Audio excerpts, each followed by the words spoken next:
એક કોઈ ગેંગ સક્રિય થઈ છે જે અટાણે સ્પેશિયલી ખેડૂતને ટાર્ગેટ બનાવે છે. હવે ટાર્ગેટ કઈ રીતે બનાવે છે કે એક તો ખેડૂત ઈ ટેન્શન કે ભાઈ આપણી મગફળી આપણો માલ તૈયાર થાય તો ગવર્મેન્ટ કેટલો લેહે. પછી બીજા નંબરમાં કમોસમી વરસાદ એટલે માવઠું થયું તો ખેડૂતનો માલ પણ બગડી ગયો. તો હવે ખેડૂત ઈ વાટ જોઈને કે ભાઈ ગવર્મેન્ટ તરફથી આપણને સહાય શું મળે, તો ઈ બધાનો ફાયદો ઉપાડી અને એક ગેંગ સક્રિય થઈ છે. તો બધા ખેડૂત મિત્રોને ખાસ એલર્ટ રહેવાનું છે. ખાસ આ વિડીયો ધ્યાનથી જોજો. જો ખેડૂત મિત્રો તમારા મોબાઈલમાં કોઈ એવી લિંક આવે કે ભાઈ ખેડૂત સહાય માટે તમે અહીંયા ફોર્મ ભરી દો, તો તમારે એવી કોઈ અજાણી લિંક ઉપર ઓકે નથી મારવાનું, તમારું ફોર્મ નથી ભરવાનું. હવે આમાં નુકસાની શું જઈ શકે કે એમાં ફોર્મમાં તમારી આખી ડિટેલ લઈ અને ઘણી બધી ગેંગ એવી હોય છે કે એ ડેટા વેચતી હોય છે. ડેટા વેચે એટલે તમારું નામ ને આખું એવી કોઈ જે ફ્રોડ ગેંગ હોય એને વેચી નાખે. પછી ભવિષ્યમાં તમારું બધું ડિટેલ એની પાસે હોય ને એ રીતે ફોન કરે તો તમે ગમે એ રીતે ફ્રોડનો શિકાર થઈ શકો. હવે બીજા નંબરમાં ફ્રોડનો શિકાર તમે એ રીતે થઈ શકો કે દાખલા તરીકે આરટીઓ, ઈ કંકોત્રી એવા નામે તમારામાં સોફ્ટવેર આવતા ને ઘણા બધા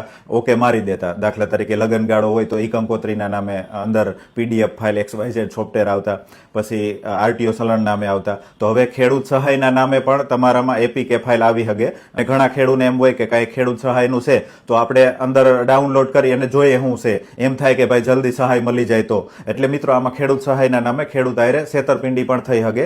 એટલે ખાસ બધા ખેડૂત ભાઈઓને એલર્ટ રહેવાનું છે અને આ વિડીયોને વધુ ને વધુ ખેડૂત મિત્રો આયરે શેર કરજો એટલે કોઈ ખેડૂત મિત્રો આવી રીતે છેતરાય નહીં. અને જે પણ ખેડૂત સહાયના ફોર્મ ભરવાનું હોય કે જે પણ ઓફિશિયલી બહાર પડતું હોય તો એ તમારા ગામના જે પણ ફોર્મ ભરતા હોય એની પાસે તમે ભરાવો. બાકી હાથે કાંઈ પણ આવી અજાણી લિંક ઉપર તમે ઓકે ન મારો. તો ખાસ બધા ખેડૂતને જાગૃત રહેવાનું છે. એક ખાસ વિનંતી છે કે આ વિડીયો જેના સુધી પહોંચતો, જે પણ જોવે છે એ વિડીયો વધુ ને વધુ લોકો સુધી પહોંચાડે અને વધુ ને વધુ શેર કરે એટલે કોઈ પણ ખેડૂત મિત્રો આવી ખેડૂત સહાયના નામે કોઈ આયરે છેતરપિંડી ન થાય.